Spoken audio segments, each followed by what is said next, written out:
Bismillahirrahmanirrahim. Alhamdulillahirabbil alamin. Wa bihi nasta'in ala umuri dunya waddin. Wassalatu wassalam ala asyrafil anbiya'i wal mursalin sayyidina Muhammadin wa ala alihi wa sahbihi ajma'in. Berkata Imam Al-Ghazali rahimahullah, nafa'ana bi'ulumih. Ketahuilah bahwasanya menimbulkan suatu kemuskilan, artinya menanyakan suatu yang muskil, yang tidak jelas pada suatu masalah itu, sama halnya dengan menunjukkan penyakit hati kepada seorang dokter.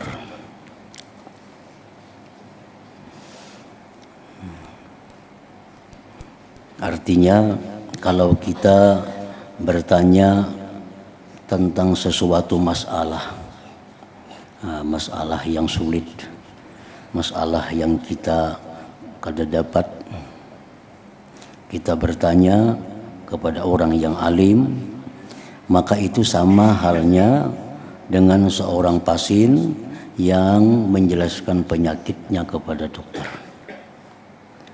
Nah, karena kejahilan itu adalah laksana penyakit.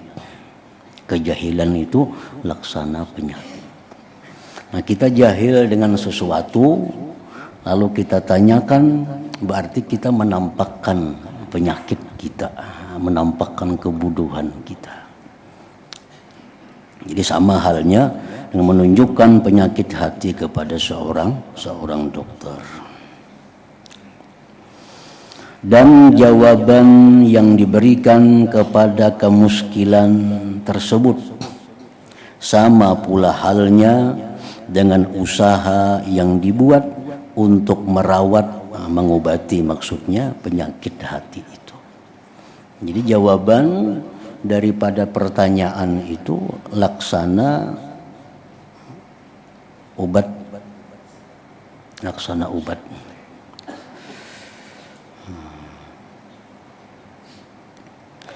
Dan ketahuilah bahwasanya orang yang jahil itu ialah orang yang sakit hatinya. Orang yang di hatinya ada penyakit, ya namanya penyakit kejahilan. Penyakit kejahilan. Orang yang jahil itu ada mempunyai penyakit yang namanya adalah kejahilan itu. Dan para ulama adalah sebagai dokter yang pandai mengobatinya. Jadi kalau penyakit jasmani, itu kita masalah tanyakan dengan dokter.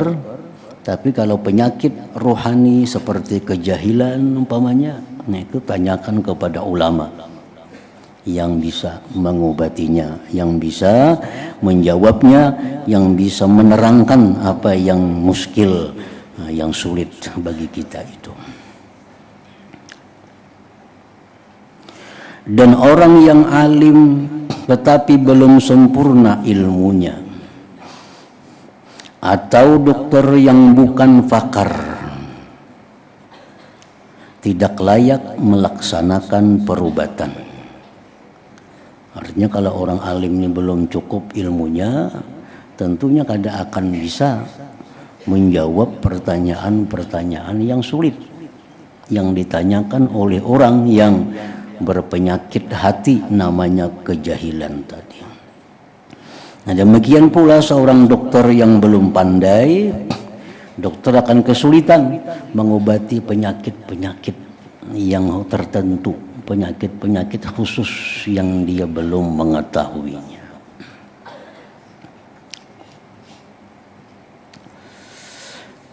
Bahkan seorang yang alim, yang telah sempurna ilmunya, atau seorang dokter yang pakar, yang spesialis, belum tentu ia mau mengobati semua orang yang sakit.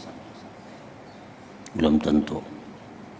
Orang yang alim sempurna ilmunya, belum tentu orang alim ini mau menjawab pertanyaan-pertanyaan dari orang jahil. Belum tentu. Sebagaimana seorang dokter yang sudah ahli belum tentu mau mengobati setiap pasiennya itu. Belum tentu.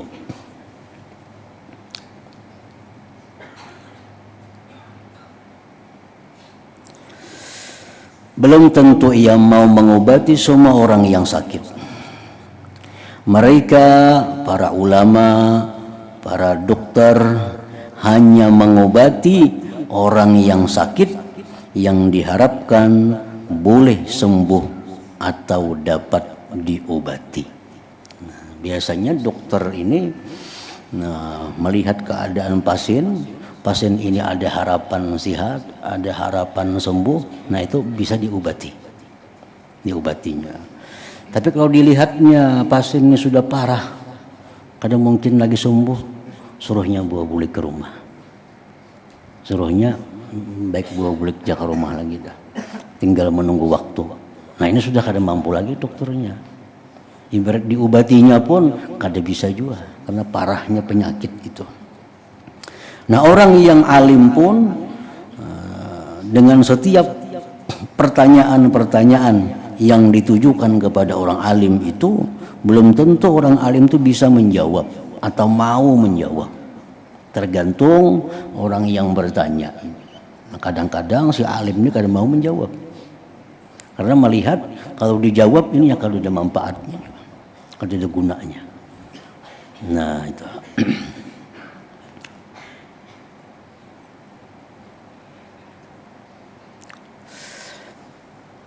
Jika seandainya penyakit itu sangat kronik sekali, sangat susah untuk diobati, atau memang sudah tidak ada jalan untuk diobati, maka kepandaian seorang dokter itu bahwa ia berkata, orang ini sudah tidak dapat diobati lagi. Nah, itu sudah paling pintar dokter. Melihat pasiennya ini sangat parah, sudah kritis. Lalu jawaban dokter, ini orang sudah tidak dapat diobati lagi. Maka dokter pun sudah tidak mau membuang waktu untuk mengobatinya. Sia-sia. Karena mengobati penyakit yang seperti itu sama halnya dengan membuang waktu saja. Nah, sama halnya para ulama. Begitu ada orang yang menanyakan ini, itu. Ulama ini melihat orang yang bertanya ini. Apakah ini kalau dijawab ada manfaatnya terhadap dirinya? Apakah ini menguntungkan? Nah kalau dilihatnya pertanyaan ini dijawab tidak ada manfaatnya, tidak ada gunanya, maka tentu ulama itu akan diam. Kadang menjawab pertanyaan itu.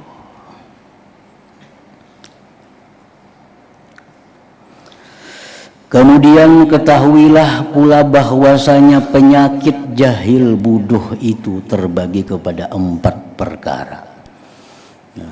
Kejahilan itu diumpamakan seperti penyakit. Itu ada 4 macam.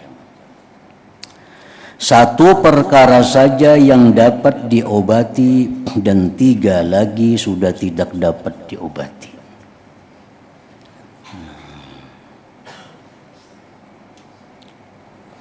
Empat macam jenis kejahilan. 1 yang bisa diobati, 1 yang bisa dijawab, 1 yang bisa diterangkan, 3 kada perlu diterangkan, kada perlu dijawab. Karena kada ada manfaatnya. Kalau si A bertanya, kada perlu dijawab, kada ada gunanya. Kalau si B bertanya, kada perlu dijawab, kada ada manfaatnya. Si C bertanya sama. Nah kalau D yang bertanya, nah ini bisa dijawab. Nah, karena ini kalau dijawab bermanfaat lawan si D itu.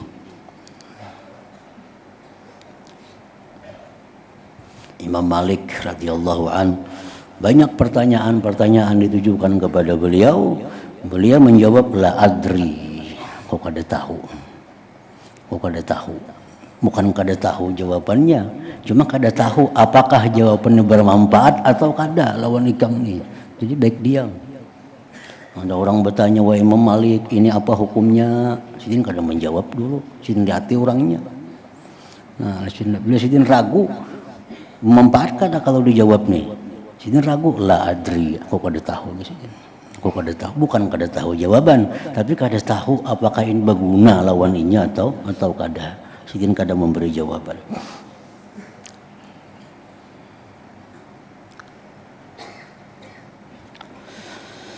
Adapun 3 penyakit kejahilan yang tidak dapat diobati itu ialah orang jahil yang bertanya dan menimbulkan masalah pertanyaan karena didorong oleh sifat hasad ataupun marah.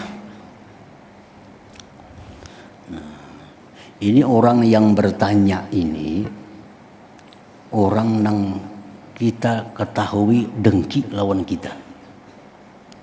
Orang yang kita ketahui orang ini marah dengan kita. Orang yang kita ketahui orang ini dendam dengan kita. Datang kepada kita menanyakan suatu masalah. Menanyakan suatu masalah.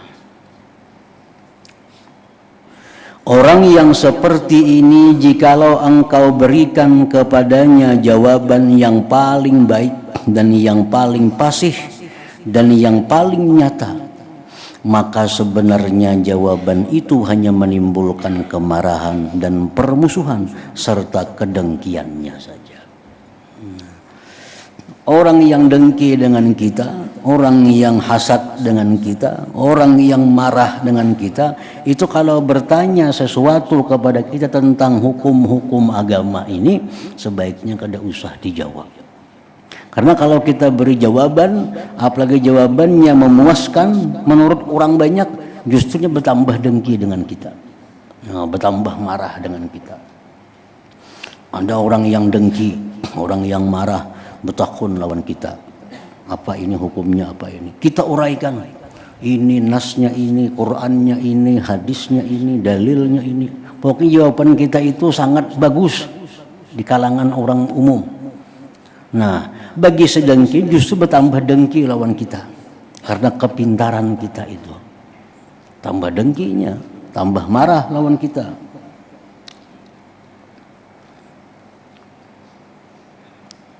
Nah, maka yang paling baik orang yang seperti ini bahwa engkau tidak perlu menjawabnya. La adri tadi, kok kada tahu.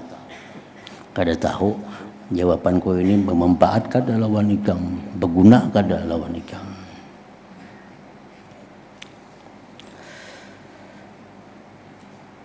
Karena orang-orang yang dengki itu inya bertakun lawan kita satu masalah, bisa inya hendak mauji kita. Amun kita salah jawab kita kena daripada hakalnya kada bisa. Nah, amun kita jawaban yang baik, jawaban memuaskan, tambah dengki lawan kita. Seraba kada cucuk. Orang yang sudah ada bertunggu dalam hatinya kedengkian, kemarahan kepada kita.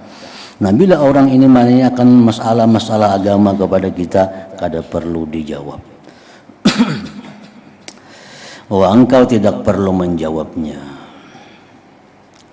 Bukankah telah disebutkan dalam sebuah syair, kullul adawati qad turja izalatuha illa adawata man adaka an hasadi. Artinya segala permusuhan itu adalah diharapkan akan hilangnya kecuali permusuhan yang ditimbulkan daripada orang yang hasad akan engkau.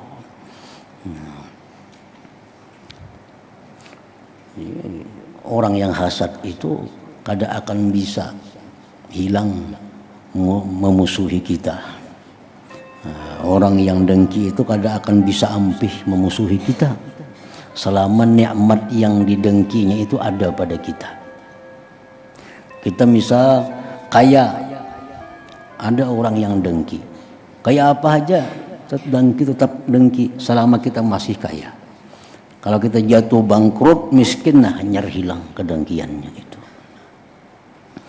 Segala permusuhan itu adalah diharapkan akan hilangnya, kecuali permusuhan yang ditimbulkan daripada orang yang hasad akan engkau. Maka seyogia bagi engkau bahwa engkau berpaling daripadanya dan tidak perlu membuat jawaban pada pertanyaannya, dan engkau biarkan dia dengan penyakitnya, dengan kejahilannya itu.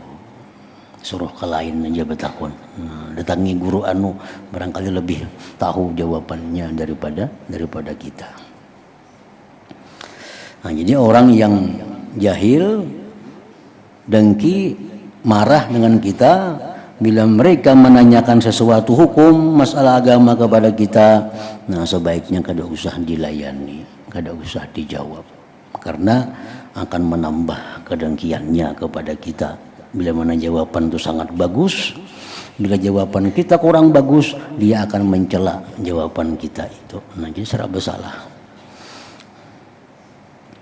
Allah Ta'ala berfirman, fa'arid amman tawalla an zikrina walam yurid illal hayatad dunya. Maksudnya, maka berpalinglah engkau daripada mereka yang telah memalingkan mukanya daripada mengingat kami, dan dia sebenarnya tidak menghendaki kecuali hanya kesenangan hidup dalam dunia ini. Dan orang yang hasad dengki pula pada setiap perkataan dan perbuatannya selalu menyalakan api yang menghanguskan pahala amalnya. Karena sifat hasad itu memakan ia akan pahala segala kebaikan, seperti mana halnya api memakan ia akan kayu bakar. Al-hasad ya'kulul hasanat kama ta'kulun narul hatab. Sifat dengki dalam diri kita itu menghancurkan, membakar amal kebaikan kita. Nah, sebagaimana membakarnya api terhadap kayu bakar.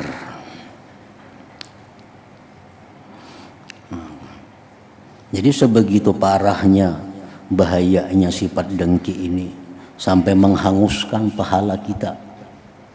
Disebabkan satu, orang yang dengki ini orang yang tidak ridha dengan pembagian Allah. Ini kada ridha. Allah membagikan kepada kita ini 10, yang ini 5, yang ini 2, yang ini 3 dijatah Tuhan. Ini kada ridha dengan pembagian Tuhan itu. Nah, sehingga kada senang melihat orang yang dibagi oleh Tuhan bagian yang banyak. Nah, satu di situ yang membahayakan akidah tauhidnya kepada Allah. Orang dengki itu orang yang sudah kehilangan tauhid. Orang dengki sudah orang kehilangan keridhaan terhadap Allah. Nah, itu sudah membakar pahala. Yang kedua, orang yang dengki itu mudah mulutnya membuka aib orang yang didengkinya. Menggibah orang yang didengkinya. Apalagi memfitnah kadang-kadang orang yang didengkinya. Nah, samuan itu dosa-dosa yang menghanguskan amal kebaikannya, sehingga amal kebaikannya diambil oleh orang yang didengkinya, orang yang dihiriinya itu. Nah, jadi pertama, apabila pertanyaan itu datangnya daripada orang yang dengki kepada kita, daripada orang yang marah kepada kita, maka pertanyaan dia itu kada perlu diberi jawaban. Sebabnya apa? Sebabnya kada ada gunanya.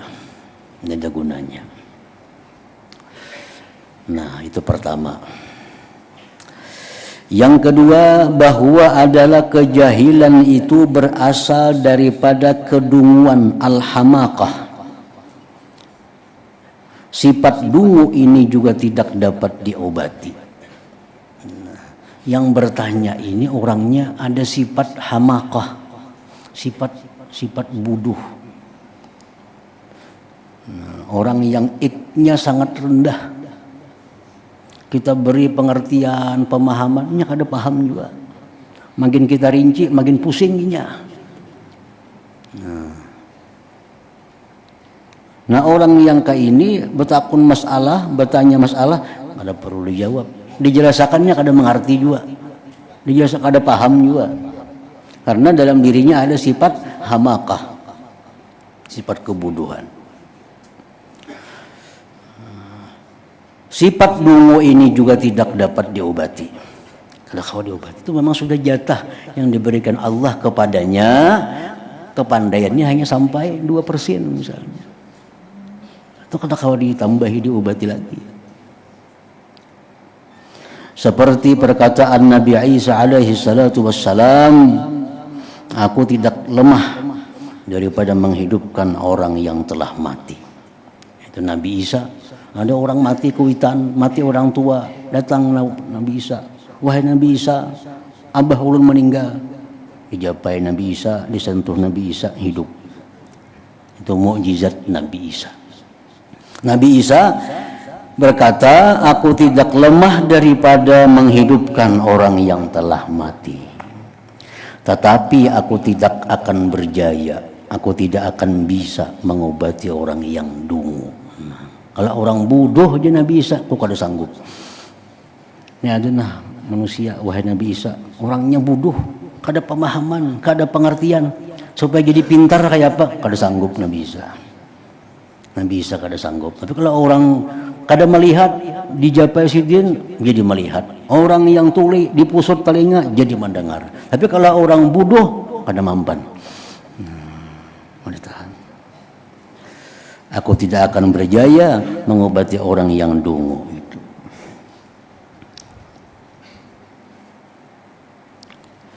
Contoh pertanyaan orang yang dungu ini seperti ada seorang yang baru saja menuntut ilmu. Anyar mulai menuntut ilmu. Ia baru sedikit belajar ilmu akal dan ilmu syara. Lalu ia bertanya dan ma'ya'tirat, mengkomplain, mengeritik terhadap seorang alim yang dalam ilmunya, yang telah lama menghabiskan umurnya dalam mencari ilmu akal dan ilmu syara. Si dungu ini sebenarnya tidak mengetahui huraian masalah, dan ia menyangka bahwa masalah yang muskil sulit baginya juga muskil sulit terhadap si alim yang dalam ilmunya itu. Nah, ini ada orang hanya mengaji, hanya belajar sifat 20 nang seadanya, hanya belajar parukunan. Melihat ada orang alim yang sudah lama dalam ilmunya, sudah luas ilmunya, berbuat sesuatu si alim nih yang kada sesuai dengan parukunan, itu salah. Dikiranya orang alim itu kayak inya juga ilmunya. Nah, ini orang dungu ngarannya, orang dungu. Orang yang dungu ini orang yang suka mengeritik. Dikiranya orang kayak inya ilmunya, dikira orang sama inya bisi ilmu. Padahal seorang hanya parukunan. Melihat ada orang kayak ini dikritik, lihat orang kayak ini ada disalahkan. Nah, inya merasa bahwa orang itu seperti dirinya ilmunya. Nah, ini dikatakan orang dungu, orang bodoh. Jadi apabila si dungu tadi belum sampai ilmunya seperti kadar ilmu si alim, maka pertanyaan itu adalah terkira daripada kedunguannya. Maka soalannya itu tidak perlu dijawab. Orang-orang yang macam ini itu bertanya lawan orang alim, maka si alim itu hendaknya kada perlu menjawab. Kayaknya sampai aja kajiannya ke situ, kada perlu dijawab.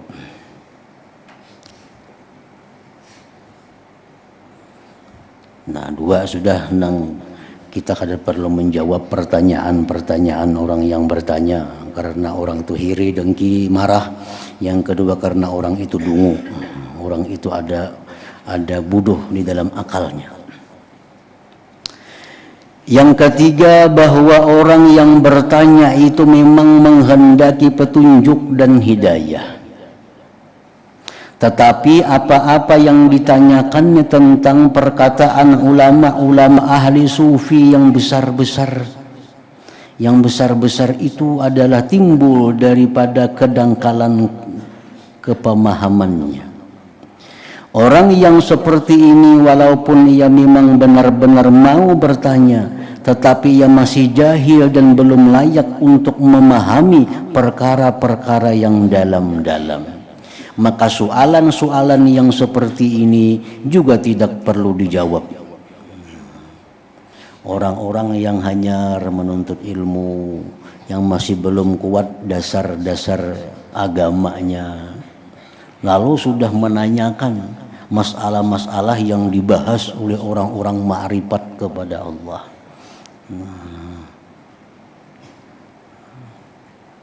Sudah menanyakan hal-hal yang bersifat tentang ketuhanan.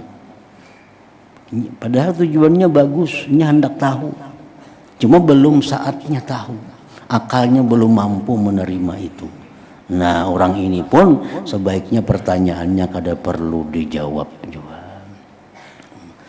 Bertakon tentang ilmu hakikat misalnya, tentang perkataan ulama ini apa maksudnya. Kan ulama-ulama sufi itu banyak perkataan-perkataan yang sulit dipahami. Itu yang dibahasnya. Padahal ini orang-orang yang baru menuntut ilmu, yang masih perlu menambah dasar pengetahuan ilmunya tentang agama. Ini sudah hendak tinggi. Nah, itu kada usah dulu, harus dilayani. Karena ada Rasulullah sallallahu alaihi wasallam bersabda, nahnu ma'asyiral anbiya umirna an nukalliman nas ala qadri uqulihim. Artinya kami para nabi disuruh mempercakapi sekalian manusia mengikuti kadar akal mereka. Jadi nabi itu memberikan keterangan-keterangan, ada yang sifatnya umum yang bisa diterima oleh para sahabat seluruhnya. Tapi ada nabi kita memberikan kepada orang-orang tertentu ilmu-ilmu khusus yang nabi anggap orang ini bisa menerimanya, bisa menjaganya. Nabi beri itu ilmu. Dan nabi berpesan, jangan engkau kabarkan ini kepada orang lain. Karena orang lain masih dianggap belum sampai akalnya kepada yang demikian itu. Kepada Abu Hurairah ada, kepada Sayyidina Ali ada, kepada Muaz bin Jabal ada. Nabi kita memberi ilmu yang dipesani Nabi, jangan engkau kabarkan kepada orang. Nah, karena Nabi anggap orang lain kalau mengetahui ini justru membahayakan keimanannya, karena kada sampai kedudukannya seperti kedudukan Sayyidina Ali, kedudukan Imam Muaz bin Jabal dan sahabat-sahabat besar yang lainnya. Nah, jadi apabila orang-orang seperti itu sudah menanyakan tentang hakikat-hakikat, tentang perkataan-perkataan imam-imam besar tentang ma'rifat, kada perlu dilayani, kada perlu. Ya, Bapak adalah adri tadi, kada tahu tuh, kada tahu.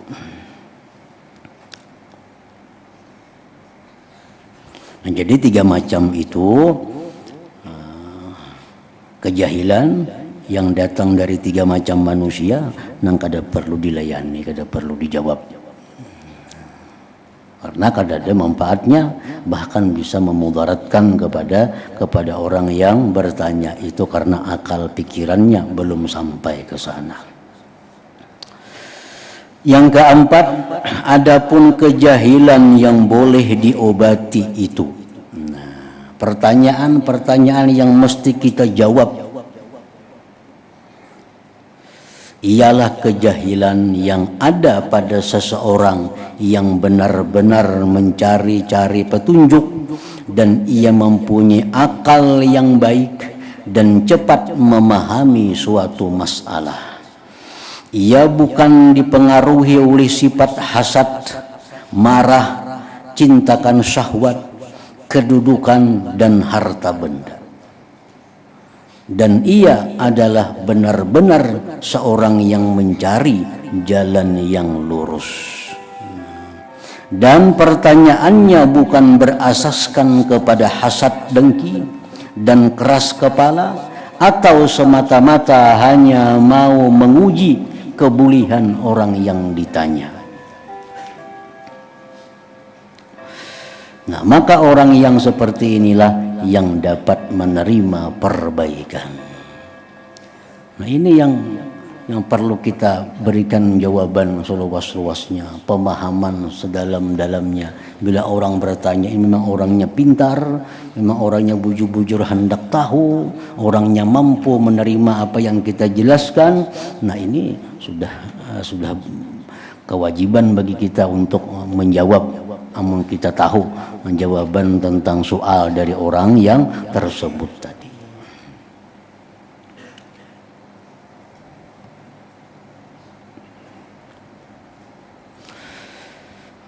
Maka soalannya, pertanyaannya orang seperti itu, orangnya bagus, orangnya kada dengki lawan kita, kada marah dengan kita, orangnya kada dungu, orangnya hendak tahu bujur, akalnya pintar. Nah, maka soalannya harus dijawab. Harus dijawab. Bahkan wajib ke atas engkau menjawab soalannya itu. Nah, wajib. Misalnya orang bertakun lawan kita.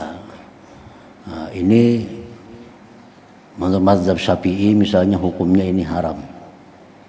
Ya, adakah mazhab lain yang membolehkan perbuatan ini umpamanya? Nah, itu kita berjawaban harus hati-hati. Bila kita anggap orang ini hanya selalu mencari yang mudah dalam agama, kada perlu dijawab. Orang ini nak mencari yang nyaman terus dalam agama, mencari yang mudah. Nah, tapi kalau orang ini bertanya itu karena memang hendak tahu, hendak menambah keluasan ilmunya, menurut mazhab Syafi'i jarinya ini hukumnya batal wudu bagatuk bini. Nah, adakah mazhab lain yang membolehkan, yang kada membatalkan bagatuk laki bini itu, bersentuh laki bini?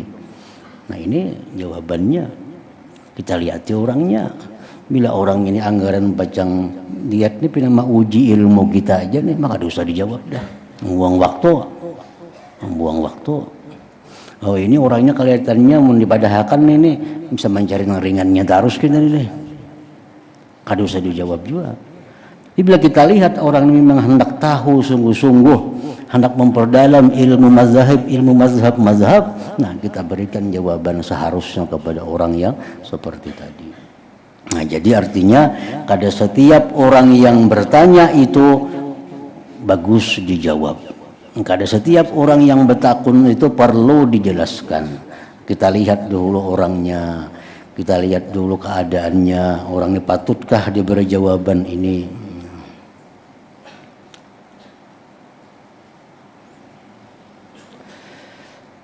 Nah, perkara kedua,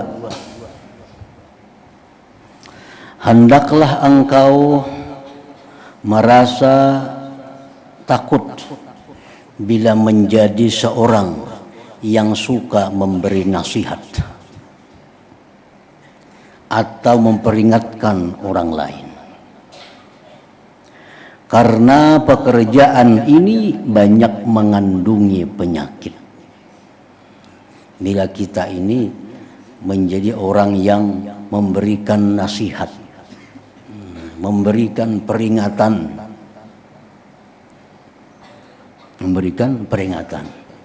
memberikan nasihat. Nah, lain hal dengan orang membaca kitab. Nah, kalau orang kita membaca kitab misalnya, ini orang yang berbagi ilmu. Nah, contoh orang yang memberikan nasihat itu, memberikan peringatan itu macam khatib Jumat atau khatib lah pokoknya. Nah, itu khatibnya memberi peringatan. Kaum muslimin, takwalah engkau kepada Allah. Nah, itu memberi peringatan ngarannya. Kalau kita membaca kitab Ihya misalnya, kitab apa, itu kita berbagi ilmu. Nah, makanya berkata pengarang rahimahullah, ini kita mengisahkan apa nangjar pengarang untuk dibagi kepada yang mendengar, bukan memberi nasihat, bukan memberikan peringatan. Nah, orang yang memberikan peringatan itu, nasihat itu seperti atau contohnya khatib misalnya, Karena khatib itu jadi diwajibkan untuk mengingatkan. Si khatib itu wajib mengingatkan kepada jamaah ittaqullah, takwa kepada Allah. Kada boleh si khatib kalau mengucap takwalah kepada Allah dalam hatinya kada memerintah tuh kada boleh. Kada sah khutbahnya. Jadi begitu khatib mengucap takwalah kalian kepada Allah, itu dalam hatinya mesti menyampaikan perintah atau wasiat dengan takwa. Wasiat dengan takwa. Nah, hendaklah engkau merasa takut bila menjadi seorang yang suka memberi nasihat atau memperingatkan orang lain, karena pekerjaan ini banyak mengandung penyakit. Kecuali bila engkau sudah dapat mengamalkan dengan apa yang engkau katakan, maka tidak mengapa engkau menasihati orang lainnya.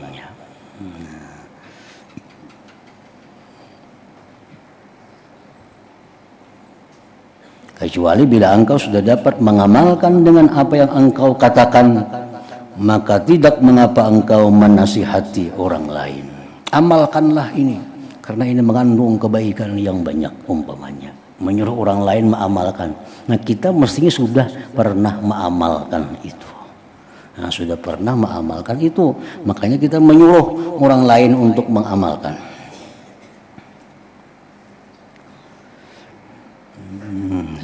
Sudah dapat mengamalkan dengan apa yang engkau katakan, maka tidak mengapa engkau menasihati orang lain. Dan hendaklah engkau pikirkan pada apa yang pernah dikatakan kepada Nabi Isa alaihi salam, ya ibna Maryam, iz nafsak fa in ta'azza fa'izin nasa wa illa pastahi min rabbik. Wahai anak Maryam, Nabi Isa, nasihatilah dirimu. Nah, nasihatilah dirimu. Dan apabila engkau telah mengamalkan dengan isi nasihatmu, barulah engkau layak memberi nasihat kepada orang lain. Jikalau tidak, maka hendaklah engkau malu terhadap Tuhan. Amalkanlah hadirin hadirat, ini bagus, itu bagus. Seorang kada semua amalkan lagi, di mana tahu pada bagus.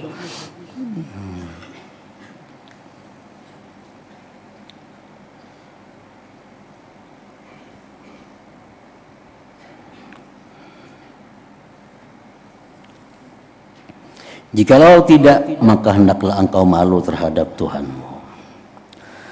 Tetapi apabila keadaan memaksakan engkau menjadi penasihat, nah, memang keadaan memaksakan engkau menjadi penasihat, keadaan yang memaksakan kita untuk menjadi khatib, keadaan yang memaksa kita untuk menjadi orang-orang yang menasihati, mengingatkan manusia, maka hendaklah engkau menjauhkan dirimu daripada dua perkara ini. Nah, kalau memang kita kada ada pilihan lagi untuk menjadi orang yang mengingatkan, kalau ada pilihan lagi untuk orang yang berkhutbah, kita laksanakan, tapi kita hendaknya menjaga diri kita daripada dua perkara ini. Nah, hingga situ jangan engkau suka.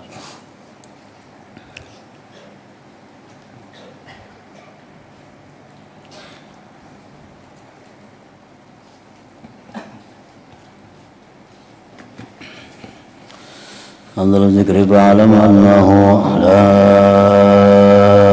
ilaha illallah Muhammadur Rasulullah, la ilaha illallah Muhammadur Rasulullah, la ilaha illallah Muhammadur Rasulullah, la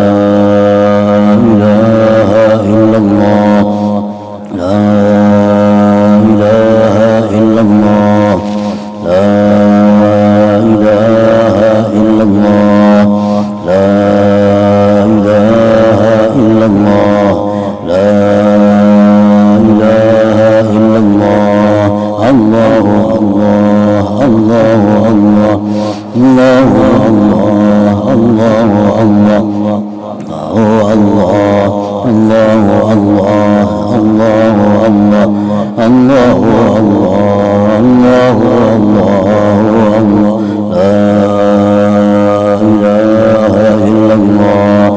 محمد رسول الله لا إله إلا الله محمد رسول الله لا إله إلا الله محمد رسول الله لا إله إلا الله